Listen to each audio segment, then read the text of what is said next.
Não sei se outros pregadores têm essa mesma sensação, mas à medida que o tempo passa de ministério e a gente continua pregando a palavra de Deus, aquela sensação de empolgação e de entusiasmo que está no nosso coração quando nós conhecemos Jesus e o ministério também começa na nossa vida, ele continua essa certeza da bênção de Deus, da presença de Deus nos nossos corações, mas junto a isso também vem um senso de muita pequenez, de muita dependência, de muita humildade diante de Deus, especialmente quando a gente tem que tratar de assuntos da Escritura Sagrada que são complexos demais para que a gente possa compreender, que são difíceis demais para que a gente possa também entender e explicar ao povo de Deus.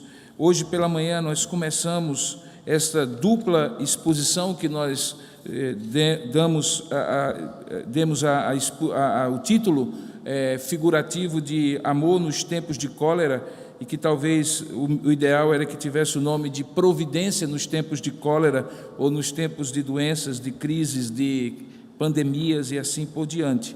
E eu falei pela manhã que nós faríamos essa exposição em duas partes. A primeira, que seria focada na ideia de como nós devemos entender o momento presente.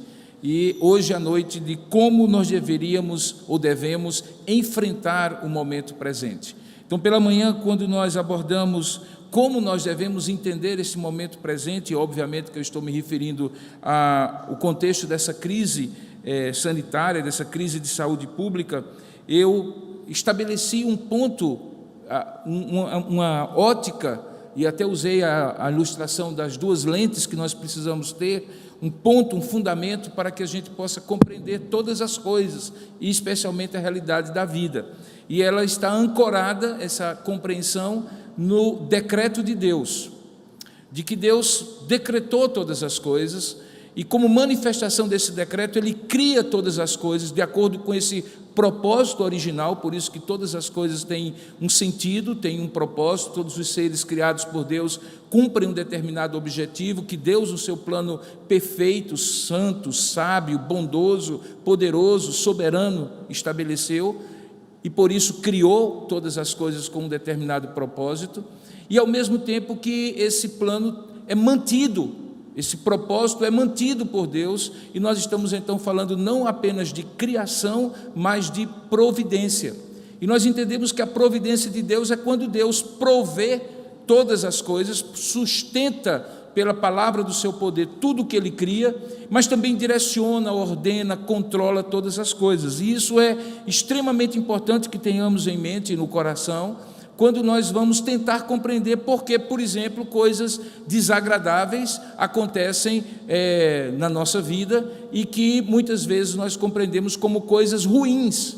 E eu até expliquei que a diferença que o cristão tem quando compreende as coisas que são desagradáveis para ele, mas não como ruins, é porque é possível que uma coisa desagradável, no entanto, seja boa e necessariamente não ruim, porque o Deus bom e todo-poderoso e gracioso e amoroso que nos criou e nos sustenta é um Deus que faz com que todas as coisas cooperem para o bem daqueles que amam a Deus e que são chamados segundo o seu propósito. Então estabelecemos esse ponto hoje pela manhã e dele decorremos que, por conta disso, nós deveríamos olhar para trás a nossa própria história e ver como a providência de Deus estabeleceu momentos na nossa vida em que passamos provações, lutas e dificuldades que naqueles instantes pareciam assim inaceitáveis, incompreensíveis, coisas ruins até que pensávamos e por isso sofremos e passamos muitas dores e muitas lutas, mas que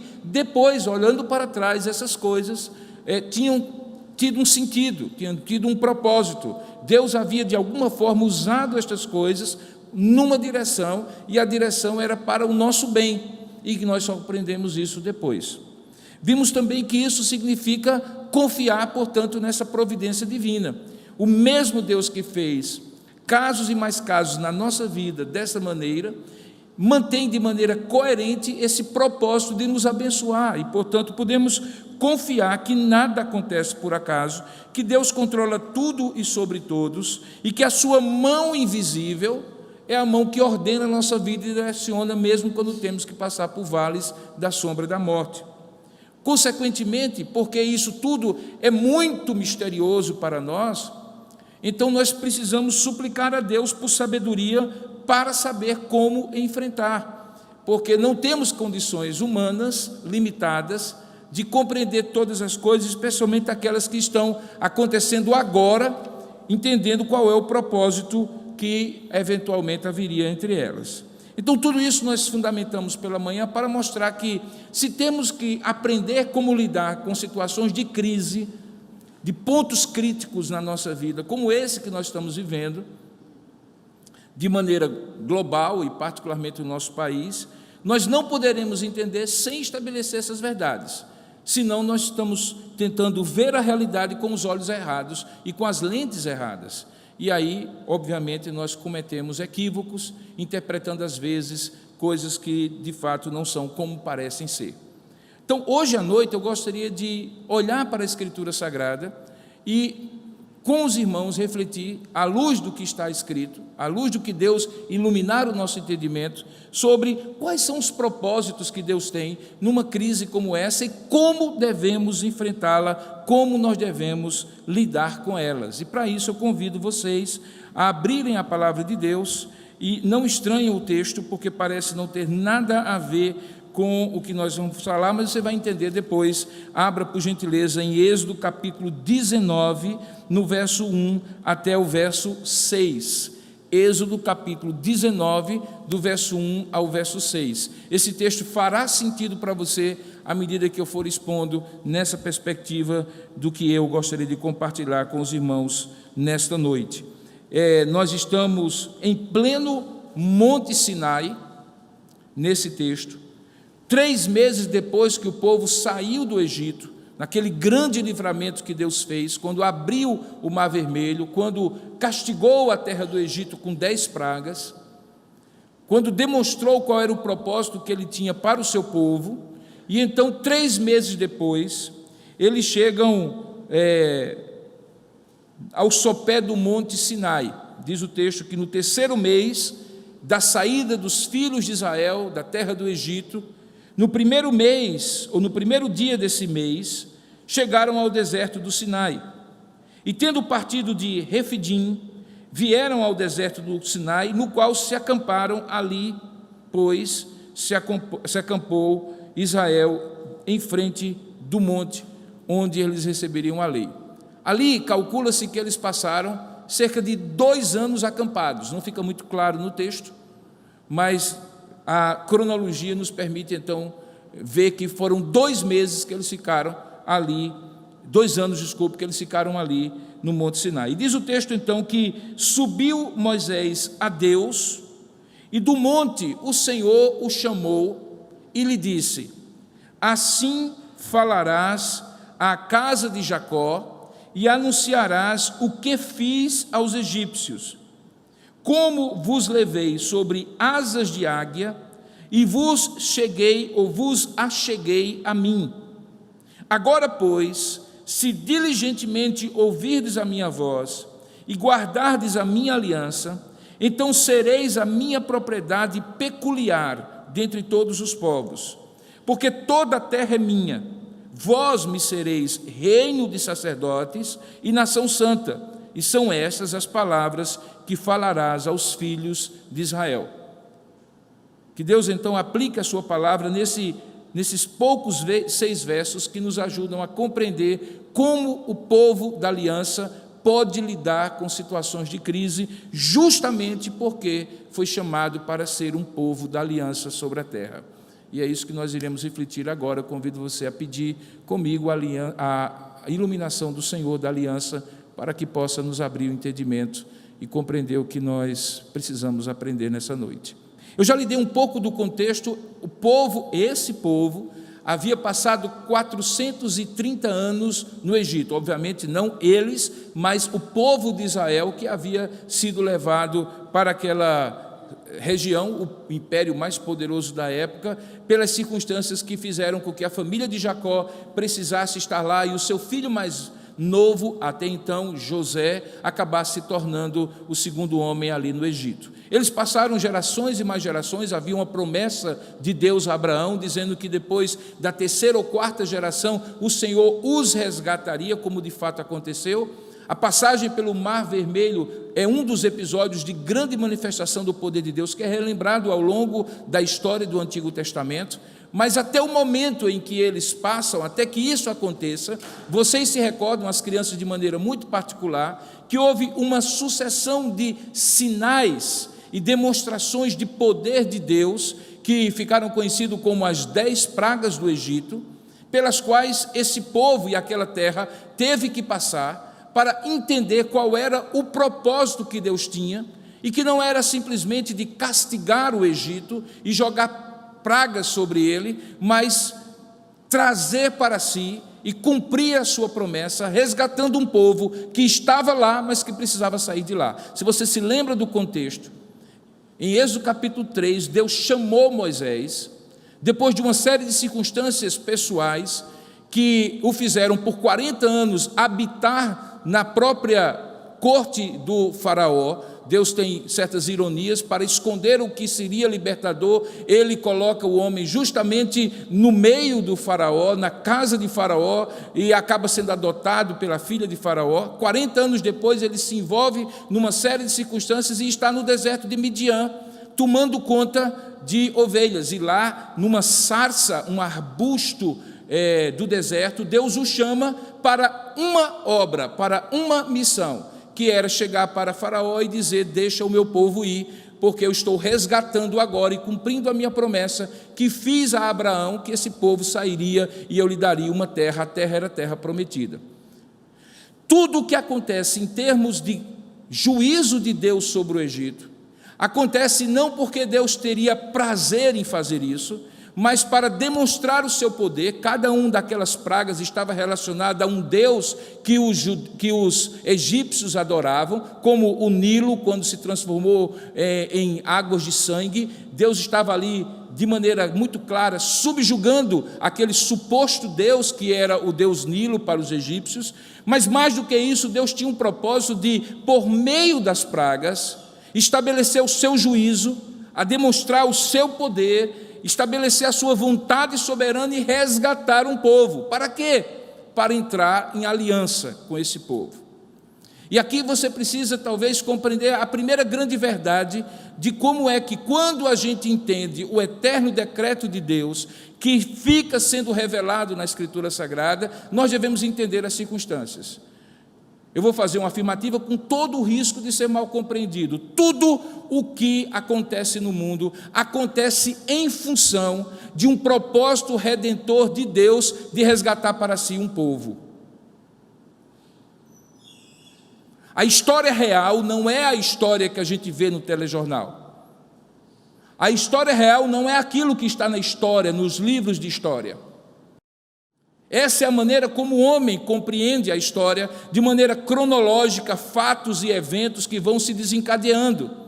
A mão invisível de Deus está escrevendo uma outra história, uma meta-história, que está por trás, por entre, acima, antes, durante e depois daquilo que os nossos olhos veem. Há um propósito de Deus de resgatar para si um povo, aquele que ficou perdido no Éden, depois foi chamado por intermédio de Abraão, e que é o povo de Deus, a aliança de Deus. Então nada, absolutamente nada acontece, até mesmo a crise do coronavírus, que não tem uma relação, que muitas vezes no momento presente nós não percebemos, em relação ao povo de Deus, que não é a igreja protestante, que não são os protestantes, que não são os crentes, que não são os evangélicos exclusivamente. Para que não fique claro que nós estamos fazendo aqui um discurso religioso de nós contra o mundo todo. Não. Deus tem um povo que está aqui nessa sala, eventualmente está na internet, eventualmente não sabe que é povo ainda, que vai saber por intermédio da pregação do Evangelho, mas que é um povo que Deus está resgatando ao longo da história para cumprir um propósito eterno. E veja que existe uma semelhança do que Deus faz exatamente aqui, quando diz que é esse o propósito pelo qual ele havia feito aquelas grandes obras de libertação no Egito, até mesmo usando pragas. Ele chega para Moisés e diz assim, sobe para cá, verso 3, e diz assim, olha, você falará à casa de Jacó, Jacó é o neto de Abraão, parte do povo de Deus, Abraão, Isaque e Jacó era assim que chamavam os patriarcas, e anunciará aos filhos de Israel. E veja o que é que ele diz aos filhos de Israel, depois daquelas 10 pragas, depois do livramento do Mar Vermelho, e depois de 3 meses, onde Deus também manifestou o seu poder e a sua provisão, a sua providência, dando inclusive o maná a essa altura dos acontecimentos, tornando águas amargas em águas doces no deserto. Depois disso ele diz, agora você vai falar aos egípcios o que foi que eu fiz, o que eu estava fazendo no meio daquelas pragas. Você sabia, Moisés, porque eu havia dito que eu iria demonstrar o meu poder e julgar o endurecimento do coração de Faraó, e se preciso fosse, eu usaria pragas para eventualmente julgar o Egito. Mas eu vou lhe dizer agora o que você vai dizer ao povo, porque qual era o meu propósito em tudo isso? Que eu estava agora executando aquilo que o meu eterno decreto havia decretado, e que a minha providência agora resolve no tempo e na história, nas circunstâncias e nos lugares certos, de acordo com o meu controle, dizia Deus, soberano sobre todas as coisas, realizar. Então, Moisés, diga aos filhos e aos egípcios, diga aos filhos de Jacó e anuncie aos filhos de Israel o que eu fiz. Ele diz assim, verso 4, tendes visto o que eu fiz aos egípcios. E o que foi Deus fez? Ele, na verdade, diz que ele fez aos egípcios, mas perceba, o que ele estava fazendo era para os filhos da aliança, porque ele diz assim, como eu vos levei, e ele estava então se referindo num discurso direto a Moisés e aos filhos da aliança, como eu vos levei sobre asas de águia, uma imagem, uma metáfora que é muito interessante para você imaginar. O voo da águia é um voo altaneiro, de altas atitudes. Deus estava dizendo, olha, sobre todas as circunstâncias externas, eu resgatei vocês como uma águia voa sobre as circunstâncias, eu resgatei vocês sobre as circunstâncias daquelas 10 pragas que vocês viram acontecer como juízo meu sobre a terra do Egito. E isso eu fiz para vos achegar, vos trazer a mim. E aí ele diz, agora pois que eu fiz isso, e ficou claro que foi eu que fiz, a minha mão poderosa, lembrem-se, israelitas, vocês estavam diante do Mar Vermelho, que era impossível de ser atravessado, e o deserto do faraó atrás de vocês.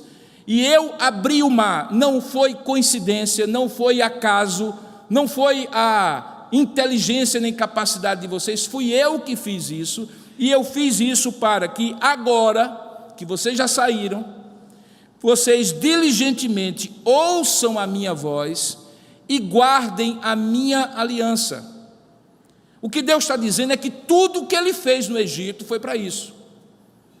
E eu disse que eu corri o risco de pegar esse texto como base do meu sermão de hoje, porque é provável que alguém diga assim, o senhor está então sugerindo, insinuando que tudo o que está acontecendo no mundo é um juízo de Deus sobre o mundo, e que isso é em função do povo de Deus no mundo. Não necessariamente. De fato, todas as pragas, pestes, doenças, guerras e males que o mundo enfrenta é decorrente sim dessa rebeldia do homem em relação a Deus desde o Éden. Se não tivesse havido aquela rebeldia, nós ainda estaríamos no jardim do Éden. Não haveria pecado e, consequentemente, não haveria dor, nem morte, nem separação, nem fratricídio como Abel e Caim, nem desarmonia conjugal como aconteceu entre Adão e Eva, nem todas as consequências depois, isso sem dúvida alguma. Tudo que se experimenta de males no mundo hoje é decorrente do estado pecaminoso, o que não significa dizer que uma pessoa que morre de coronavírus está morrendo porque Deus está castigando um pecado específico dela. Mas que, de um modo geral, nada disso aconteceria se a humanidade tivesse permanecido como povo da aliança inicial que Deus fez com ela. É exatamente isso que ele está dizendo. Olha, diante de tudo o que ocorreu, eu mexi os pauzinhos da história, intervi com até mesmo pragas no Egito, para resgatar um povo que fosse meu, para que esse povo entrasse em aliança comigo. E ao fazer isso, é a consequência. Então, verso 5, sereis a minha propriedade, peculiar, singular, única, exclusiva dentre todos os povos, porque toda a terra é minha. Vós me sereis reino de sacerdotes e nação santa. E são essas as palavras que os filhos de Israel precisam ouvir. São essas mesmas palavras que vocês precisam ouvir hoje.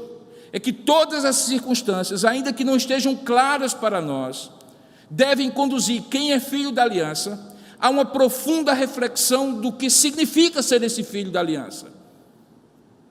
Que a história verdadeira, o núcleo da história que está sendo escrito, tem a ver sim com você, tem a ver sim com o povo de Deus. Aqueles que assim se consideram em Cristo, povo da aliança, tem um papel especial, peculiar, único na história que Deus escreve.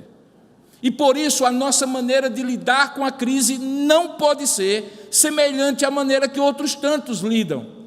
E aí eu vou dar algumas situações que devem nos diferenciar. A primeira delas, nós não devemos temer mal algum. Você consegue compreender isso? Que nós estamos na beira de uma histeria coletiva, que à medida em que se fala muito de um assunto, esse assunto vai criando uma saliência e afetando a emoção e os comportamentos das pessoas, que é possível que haja exageros e terreno fértil para fake news, como nós encontramos, para mentiras, para supervalorizações por um lado e subdimensionamentos para outro. Portanto, nós estaremos lidando, e já estamos lidando, e vamos lidar nos próximos dias, com muitas narrativas, e todas elas de pavor e de medo, e que nós precisaremos muito da parte de Deus de sabedoria para separar o que é fato, fato científico, fato bíblico, fato do bom senso, da racionalidade, daquilo que é irracional, daquilo que é só pânico, e que eventualmente serve a outros tipos de interesse, inclusive ao interesse maligno de produzir medo e angústia ao coração humano. Mas quem é que pode fazer esse discernimento? Quem é povo da aliança. E só quem é povo da aliança. Independentemente do temperamento de um que é mais ansioso, de um que é mais atemorizado do que o outro, que um é mais crédulo do que o outro, independentemente de todos esses serem crentes e terem atitudes e gestos diferentes diante da crise, quem é povo da aliança não pode temer mal algum. Lembra do Salmo 23?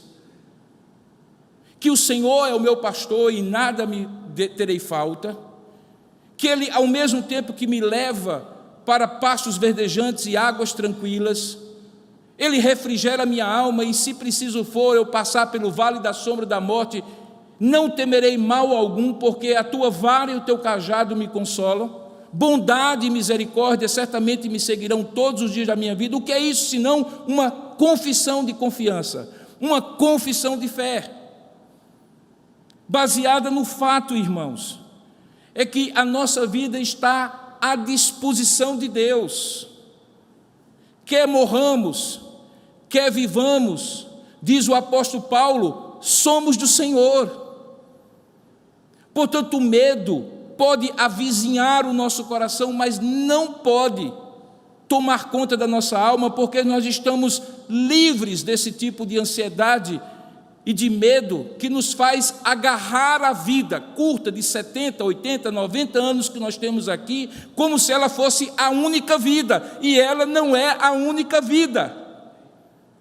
Quer morramos ou quer vivamos, nós seremos eternamente do Senhor. O que pode nos fazer o homem mortal, diz o salmista? Absolutamente nada. Sendo talvez bastante simplório, se não é de coronavírus, vai ser de infarto do coração, meu irmão. Se não for de infarto do coração, vai ser de câncer. Se não for de câncer, vai ser de acidente automobilístico. Se não for de acidente automobilístico, vai ser de velhice. Se não for de velhice, vai ser de unheiro. Seja qual for, a morte é a certeza inabalável que nós estamos diante dela a qualquer momento. Hoje eu estou falando para os irmãos, e às vezes as pessoas se assustam quando eu digo com uma certa frieza sobre isso, mas é uma convicção muito profunda. Eu não estou pedindo a morte, eu quero viver 200 anos, eu quero ver meus filhos e os filhos dos meus filhos, eu quero ver vocês velhinhos, de preferência eu quero enterrar vocês, que vocês vão antes, e não eu. Mas se eu tiver que ir agora, louvado seja Deus, eu sou do Senhor, o medo não me domina, e não pode dominar um filho da aliança, porque nós não nos pertencemos, nós já fomos resgatados. Você consegue entender que quando aqueles egípcios passaram pelo Mar Vermelho e viram o que eles viram, eles então tinham todas as condições para dizer: mas olha só, vê o que a gente viu, a mão poderosa de Deus. Você consegue entender que você estava numa casa, colada com outra, você judeu, e naquele momento vinha uma praga, e a praga atingia todos ao seu redor e não a você, e você dizia: escapei dessa. 1, 2, 3, 4, 5, 6, 7, 8, 9, 10. A Bíblia diz que houve um momento em que o povo de Deus que estava na terra de Gósen, uma terra que era separada, desde quando Jacó entrou naquela região do Egito, e que era uma região de alta concentração dos judeus, começou a ser poupada por Deus, naquelas pragas que aconteciam, e ele fez isso inclusive para dizer aos egípcios que a razão de todas aquelas pragas era porque Deus queria de alguma forma singularizar aquele povo. E hoje nós não somos singularizados porque não podemos ser atingidos pela praga. Podemos sim. O que nos singulariza é a atitude de destemor diante do perigo, não de irresponsabilidade, mas de destemor. A viagem que eu ia fazer agora de 3 horas da manhã foi cancelada, mas não por mim. Eu já estava pronto para viajar, com o bilhete comprado e o cartão de embarque já feito e o assento já separado, já escolhido. E amanhã eu estaria em Curitiba, dentro de um hospital que é o maior hospital de referência. Eu não tenho imunidade baixa, mas eu também evito hospital como você, porque é um lugar onde as doenças eventualmente e o risco de infecção é muito grande, mas eu tinha trabalho para fazer. O que aconteceu é que Deus mudou as circunstâncias e disse assim: não precisa mais ir, mas se precisasse ir, eu ia. Há médicos aqui no nosso meio que vão estar hoje à noite, ou de madrugada, ou amanhã pela manhã, cuidando de enfermos, como fazem todos os dias. O que nos aflige não é o medo, porque o medo não nos domina, somos do Senhor. E nesse aspecto, como cristão, não devemos temer mal algum. Isso nos distingue. Segundo, também somos chamados a não nos preocupar por coisa alguma que nós não controlamos. Olha, sabe qual é a preocupação que você tem que ter? Pagar aquele boleto amanhã cedinho. Esse aí você tem que pagar, porque é obrigação sua. Ô pastor, o senhor foi logo lembrar, estava tão bom. Isso aí é obrigação sua. Isso aí foi você que contraiu o compromisso. Com dinheiro ou com empréstimo, vendendo o que for, pague suas contas, porque está no seu controle fazer isso. Mas, querido, se o que caso suspeito vai ser confirmado, se a Paraíba vai ter que fazer isso, fazer aquilo outro, como outros lugares, nós não controlamos. E se ficarmos preocupados com isso, somos tomados por um subproduto do medo, chamado ansiedade, que é medo antecipado. Ansiedade é medo antecipado. Portanto, quando Paulo diz aos filipenses, não andeis ansiosos, se você abrir em Filipenses capítulo 4, versos 6 e 7, veja como a instrução da palavra do Senhor é tão clara. Filipenses capítulo 4, 6 e 7, diz assim, olha só, como deve ser a atitude diferente do cristão em meio a uma crise. Ele diz assim,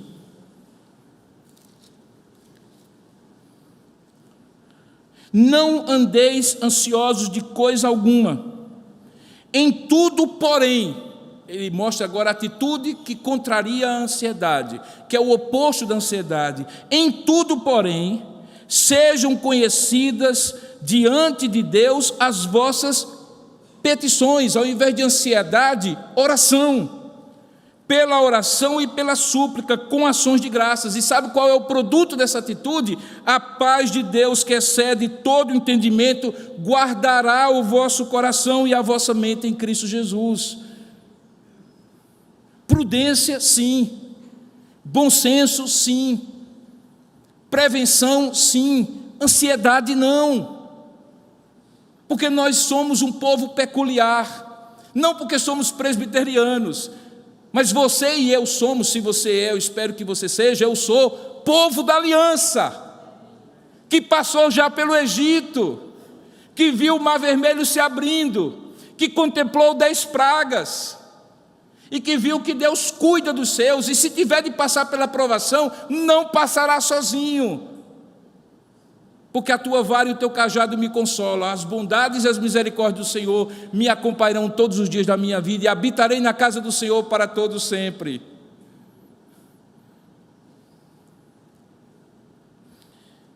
Essa convicção baseia-se no fato de que nós sabemos que o Deus verdadeiro é quem controla a história. Eu vou fazer uma afirmativa ousada, e mais ou menos com o mesmo risco de ser mal interpretado. Não tem uma única pessoa que vai ser infectada por esse vírus que não esteja debaixo do controle de Deus. Não haverá um único acaso, pode ter certeza disso.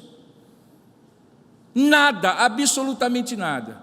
Haverá gente que, por razões as mais diversas, se exporá e não será infectado. E haverá pessoas dentro de casa, fechado, com todas as portas lacradas, e mesmo assim correrá o risco, e se eventualmente estiver dentro do eterno decreto de Deus, haverá de ser infectado. Com que razão, com que propósito, para que lição, eu não sei, como eu expliquei para você pela manhã.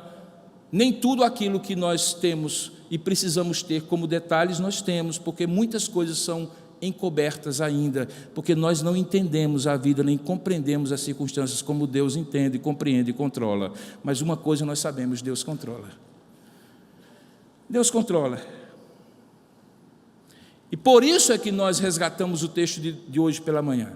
Porque Ele controla, Ele faz com que todas as outras, preste bem atenção, cooperem, trabalhem junto, colaborem, produzam um esforço conjunto nesse tabuleiro chamado vida, em que Deus é o único que, mexendo uma única peça, muda a posição de todas as outras e o destino do jogo que eventualmente nós tínhamos planejado para nós. E ao fazer isso, todas as coisas, todos os movimentos da vida cooperam para o bem. Mas para o bem de quem?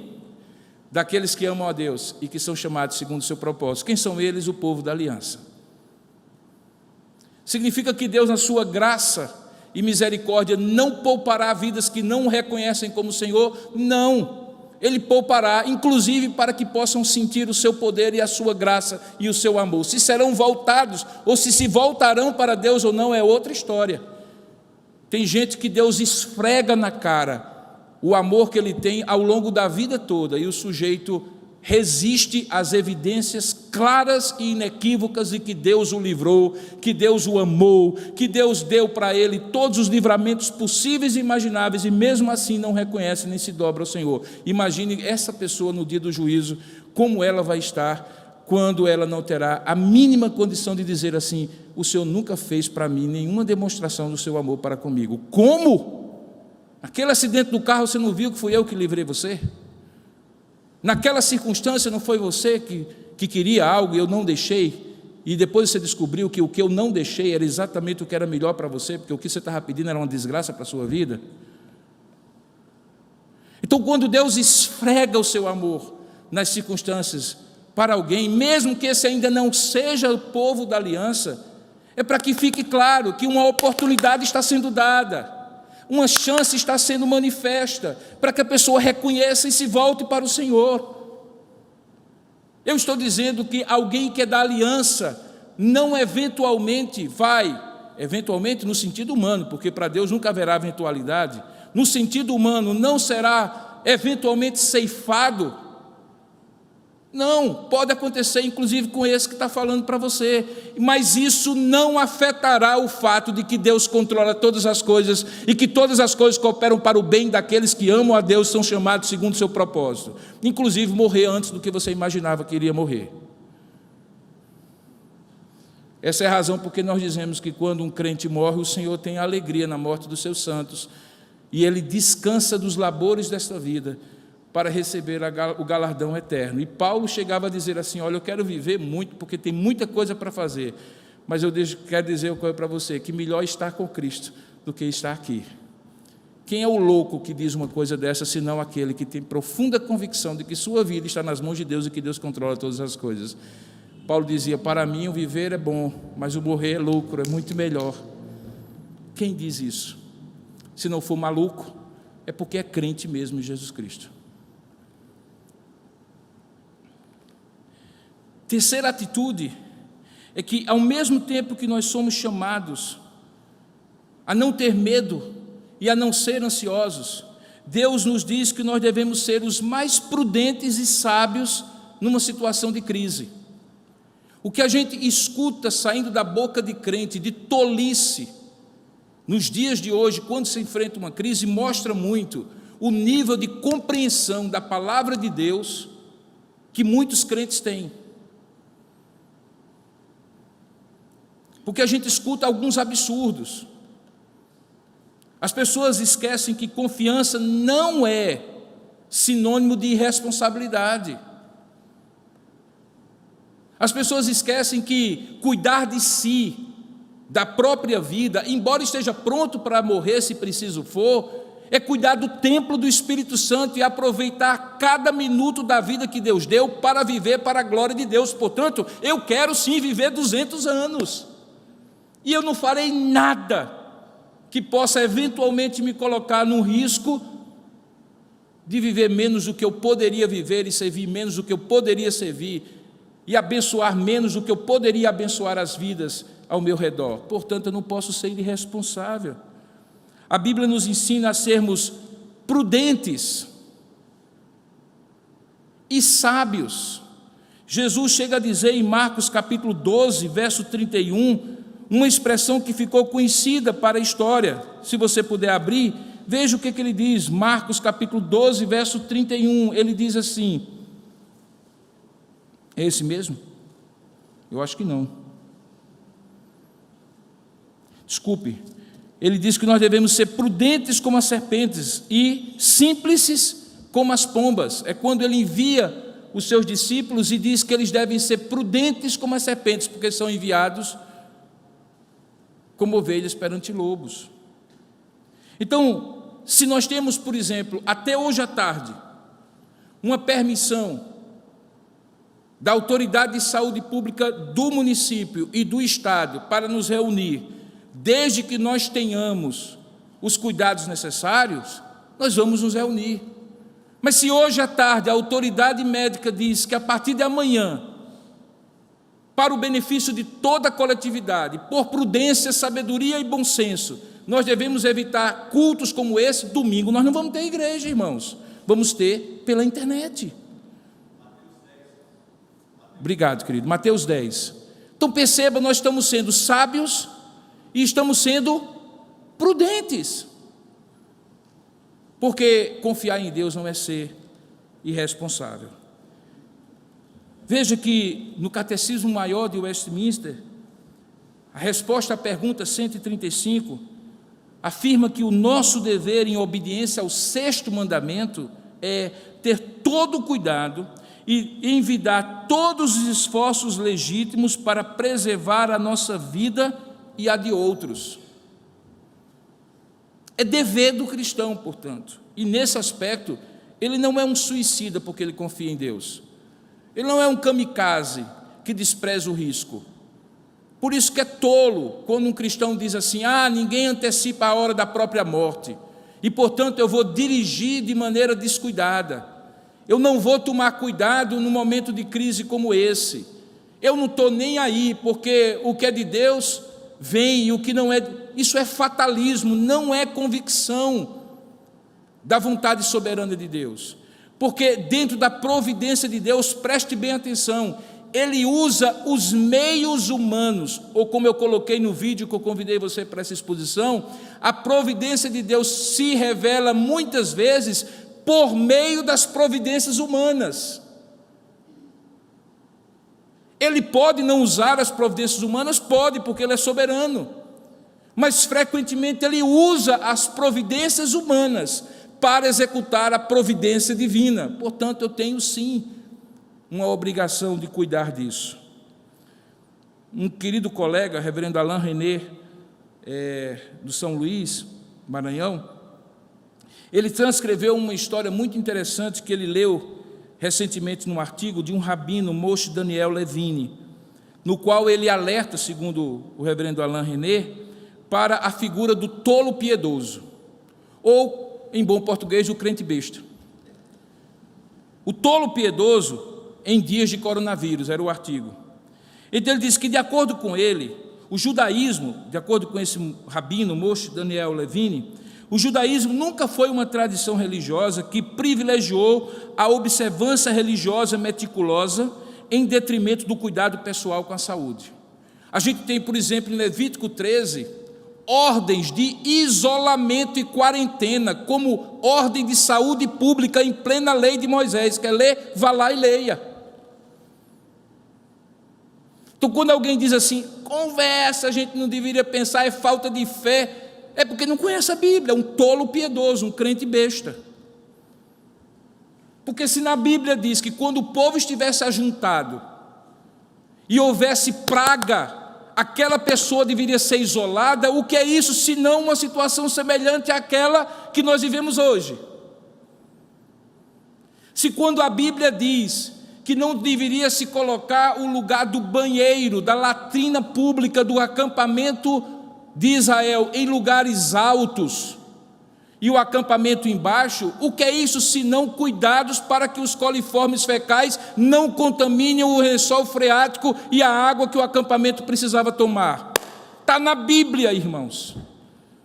Portanto, um pouco de bom senso nos faz ser prudentes e sábios, e isso nos distingue do povo. Ele continua dizendo assim, que esse tolo piedoso, na sua piedade e na sua tolice, é capaz de destruir o mundo.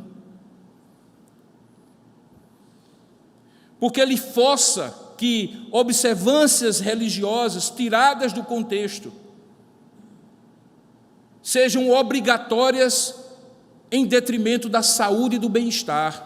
E aí vale a máxima de Jesus, que o sábado, que era algo muito sagrado e continua sendo sagrado como o dia de descanso para nós, o dia do descanso, que é o domingo para nós, foi feito em função do homem e não o homem em função do sábado. Logo, quando precisar, sim, para o bem maior da preservação da vida, suspender um culto no domingo à noite, nós não estaremos pecando. Estaremos não sendo tolos piedosos ou crentes bestas, religiosos, legalistas, que acham que situações de excepcionalidade não provam a regra. Pelo contrário, é a exceção que prova a regra. O Talmud, de acordo com ele, descreve um homem que se recusa a salvar uma mulher que estava se afogando porque ela estava vestida de maneira imodesta. Ele salienta que o tolo piedoso se manifesta sempre que algum mandamento é mais importante do que a potencial perda de uma vida. Ele diz assim, se alguém cumpre um mandamento a um custo médico potencial para si mesmo, para os outros, na verdade deixa de ser um mandamento, é uma maldição. No dia da grande guerra do Yom Kippur, era dia sagrado e Israel estava parado em tudo. Quando todos os exércitos, aproveitando, imaginando que os israelitas iriam não batalhar no Yom Kippur, cercaram todas as fronteiras para dominar Israel. Sabe o que aconteceu? Em 24 horas, todo o exército estava arregimentado e conseguiu vencer a guerra, em pleno dia mais sagrado de Israel. Sabe por quê? Porque a vida, minha e sua, vale mais do que qualquer regra religiosa. É um princípio básico.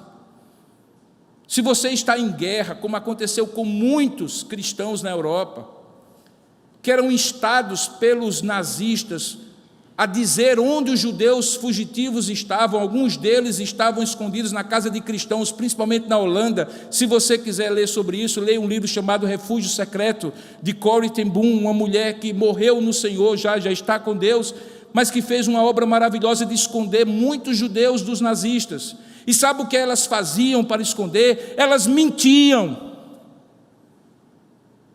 Diziam que não tinham judeus, enganavam os nazistas, porque aqui não era mais importante falar objetivamente a verdade do que salvar a vida.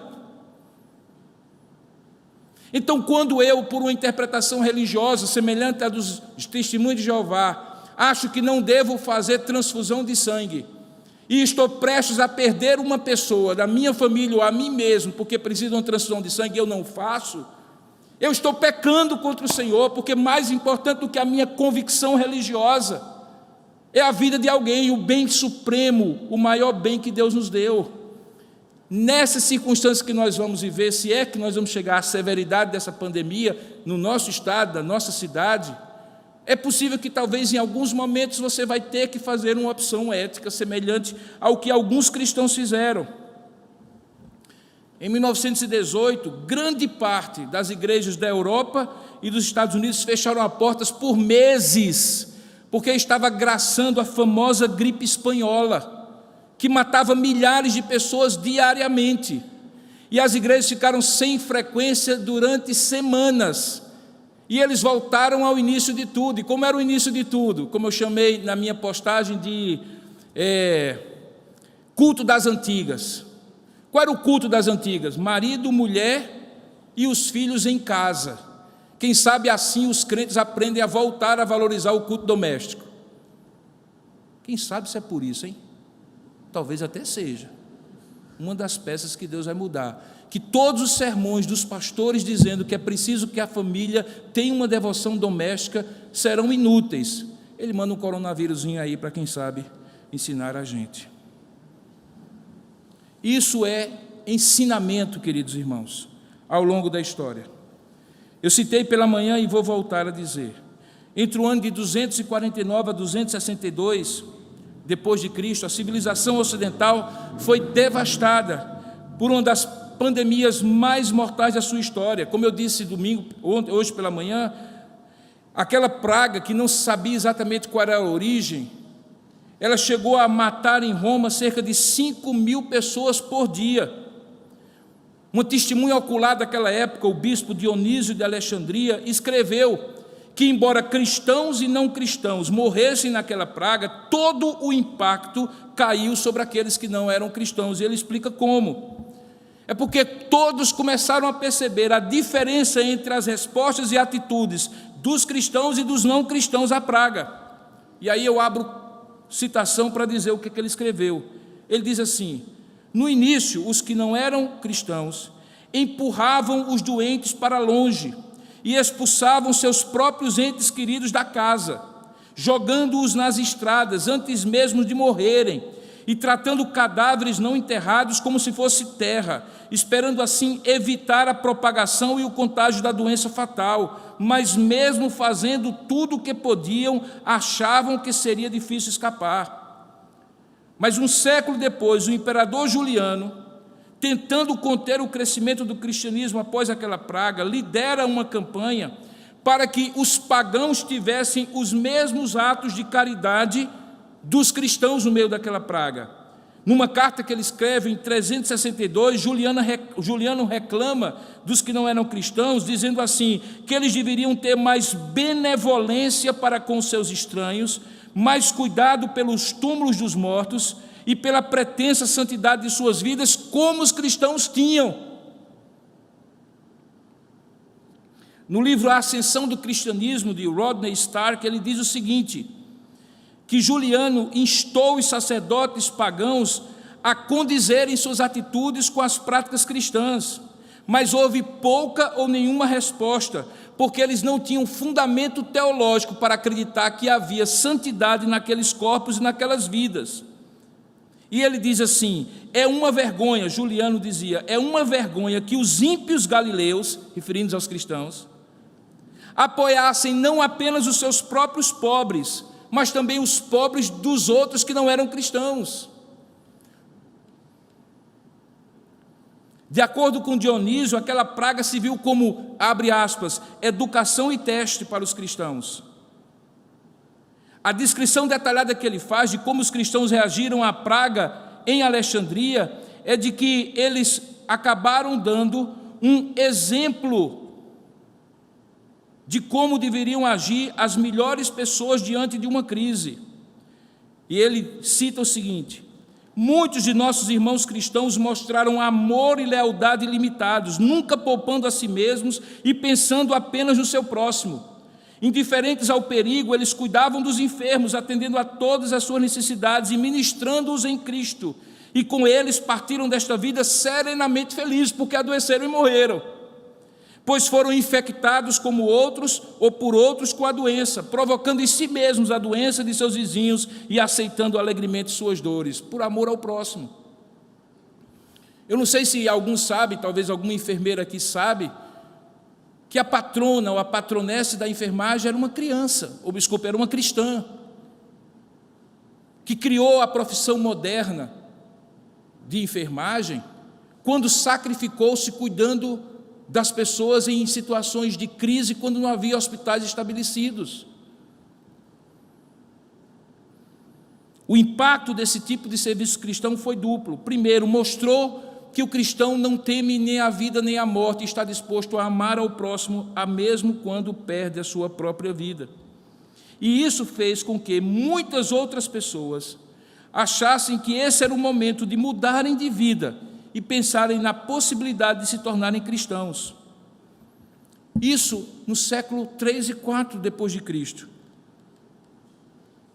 No século XVI, portanto, 12 séculos depois, em 1527, pouco tempo depois da peste negra, uma outra pandemia que tomou conta da Europa, e naquela ocasião dizimou metade da população da Europa, a chamada peste negra.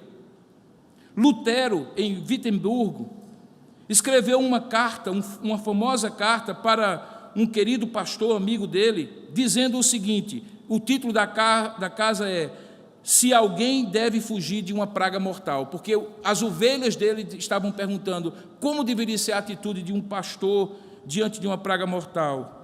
E sabe o que ele disse? Abre aspas. Eu pedirei a Deus para misericordiamente me proteger, mas aí eu farei vapor, que naquela época se pensava que seria bom para afastar a praga. Ajudarei a purificar o ar, a administrar remédios e a tomá-los. Eu evitarei lugares e pessoas onde minha presença não é necessária para não ficar contaminado. São palavras de Lutero nessa carta. E assim, porventura, infligir e poluir outros, e, portanto, causar a morte como resultado da minha negligência. Se Deus quiser me levar, Ele certamente me levará, e eu terei feito o que Ele esperava de mim, e, portanto, não sou responsável pela minha própria morte ou pela morte de outros. Se meu próximo precisar de mim, não evitarei o lugar ou a pessoa, mas irei livremente conforme declarado acima, na função de pastor. Veja que essa é uma fé, ele dizia, encerrando a sua carta, veja que essa é uma fé que teme a Deus, porque não é ousada, nem insensata, e nem tenta a Deus. Quanto equilíbrio! Lutero argumenta que qualquer pessoa que tem uma relação de serviço com o próximo tem a responsabilidade vocacional de não fugir. É por isso que os médicos ficam, mesmo correndo risco de vida, porque fizeram um juramento de cuidar do outro sob risco da sua própria vida. Mas veja que Lutero não incentiva seus leitores a se exporem de forma imprudente. Lutero deixa claro que Deus dá aos seres humanos uma tendência à autoproteção e confia que eles cuidarão de seus corpos. Ele diz assim: todos nós, em outro trecho da carta, temos a responsabilidade de afastar esse veneno da melhor maneira possível, porque Deus nos ordenou que cuidássemos do nosso corpo. No teor da carta, ele defende medidas de saúde pública, como quarentenas, e procura atendimento médico quando disponível. Em 1542, portanto, quase 50 anos depois, agora é o caso de Calvino em Genebra. Boa parte da população de Genebra foi afetada, e o Conselho Maior de Genebra ordenou aos pastores darem cuidado pastoral aos que estavam morrendo no hospital, aquilo que nós chamamos hoje de capelania. Isso significava que, dadas as condições da época, eles seriam contaminados e poderiam morrer. Sabe quem foi o primeiro aí? Calvino. Calvino se dispôs a obedecer à ordem, mas por causa do papel estratégico que ele tinha, o conselho da igreja o proibiu de ir, pois acreditava que o trabalho dele como líder era muito importante para a igreja, para preparar outros. Os demais pastores de Genebra, infelizmente, se recusaram a entrar no hospital, e apenas um deles decidiu enfrentar a dor e dar cuidado pastoral. E sabe o que aconteceu? Depois de passar da praga, no livro A Vida de um Peregrino, João Calvino, diz que Calvino chamou esses pastores e disse para eles que eles estavam dispensados dos seus labores, porque na hora que as ovelhas mais precisavam, eles se negaram a cuidar delas sob o risco da sua própria vida. Percebe, irmãos, que ao longo da história da redenção na Bíblia e ao longo da história da igreja, outras situações como essa surgiram, e a maneira como os cristãos agiram os distinguiu, porque eles não ficaram tomados pelo medo, pela ansiedade, mas também não foram imprudentes, insensatos e irresponsáveis. Aqueles que tinham dever de ofício de cuidar dos outros o faziam, e os demais eram instados a buscar os cuidados como qualquer outra pessoa. É exatamente isso que nós podemos e devemos fazer como igreja. E se alguém aqui deve estar perguntando, ou pode estar perguntando, ou se perguntando, mas não é muito demais para um negocinho que mata tão pouco? Porque de fato a letalidade desse vírus é baixa? Não, não é, irmãos. Não é. Porque a contaminação e o contágio é muito fácil. E se pegar uma pessoa que esteja, do ponto de vista imunológico, deprimido, pode sim matar. Esta foi a razão que o presidente do Conselho Deliberativo do Mackenzie, sabendo da condição de minha esposa, de imunidade baixa, disse: reverendo, o senhor está dispensado de ir para o hospital de Curitiba nessa terça-feira, e é por isso que eu vou ficar aqui. Por mim eu iria, mas ele disse: o senhor pode se tornar um vetor de contágio quando voltar e conviver com ela. Isso é expressão de amor, irmãos, de um amigo, de um conselheiro, pensando no meu bem-estar e no bem-estar da minha família. Isso mesmo eu tenho que fazer quando lavo as minhas mãos, quando eu cuido da minha saúde, mas também cuido dos outros. E talvez esse seja um dos grandes subprodutos que essa crise pode nos dar. É que nós, apesar de sermos efusivos, darmos abraços e carinhos, nós somos, como sociedade, muito egoísta. Só pensamos no nosso bem-estar. Se eu não for pegar esse negócio, os outros que se ferrem. É o pensamento que, desses termos ou noutros, passa pela cabeça de muitos. As sociedades que foram coletivistas, que são caracteristicamente coletivistas, onde as pessoas cuidam umas das outras, são as sociedades menos afetadas. Aquelas que levam a coisa na leveza e confundem simpatia e entusiasmo com cuidado pelos outros, são aquelas que mais são afetadas.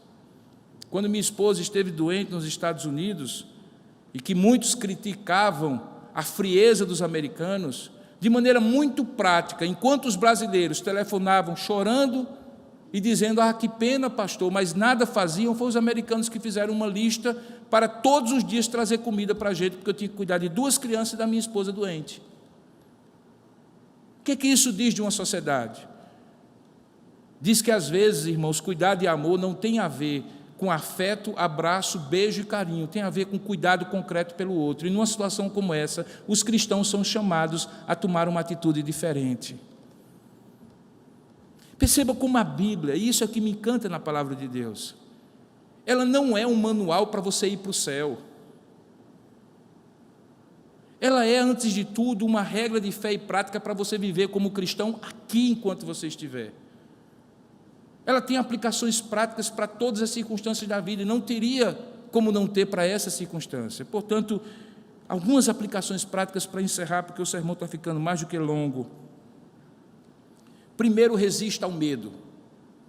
Não alimente o medo. Não alimente o medo. Conheça os fatos, mas não faça com que a sua vida se torne agora um plantão contínuo do Jornal Nacional.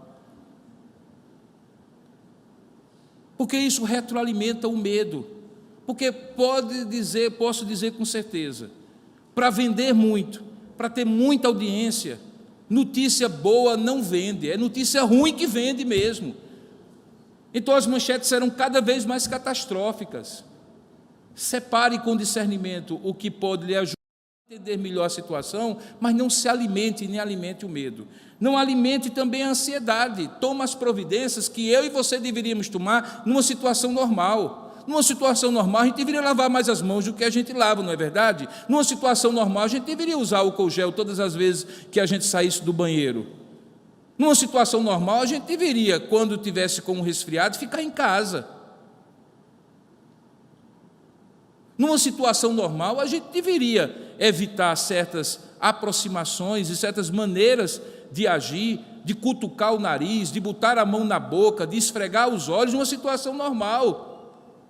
Então haja com a normalidade de uma pessoa civilizada, porque a impressão que eu tenho é que nós descobrimos a civilização em meio à crise do coronavírus, porque até então nós éramos uma horda de bárbaros que comiam sem lavar as mãos, que iam ao banheiro e colocavam coliformes fecais na boca, porque não lavavam a mão depois do banheiro, e outros detalhes mais que eu não vou descer, porque você pode imaginar. Então resista ao medo e tome suas providências. Se você tem que servir sacrificialmente as pessoas, façam de maneira prudente. Você sabe o que significa uma comidinha colocada na porta ou enviada para alguém que não está em condição de fazer a própria alimentação, porque de repente o vírus pegou ela pesado? É um gesto de carinho. Aproveita, coloca lá um Novo Testamento, coloca lá uma porção bíblica, diz que está orando pela pessoa. É uma oportunidade de testemunho, querido. Não é uma oportunidade de isolamento social e dizer assim: eu vou ficar aqui no meu cubículo, na minha bolha, e os outros que cuidem. Não. Se você não é médico, não é enfermeiro, não vai estar no hospital, mas você pode cuidar dos outros, sim. Cuide da sua saúde, cuide da saúde da comunidade. Exercite a cautela, não alimente a histeria ou a desinformação, e seja prudente. Se não precisa ir, não vá.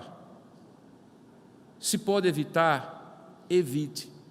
Prudência, bom senso e canja de galinha, se mal não fizer, se bem não fizer, mal certamente não fará.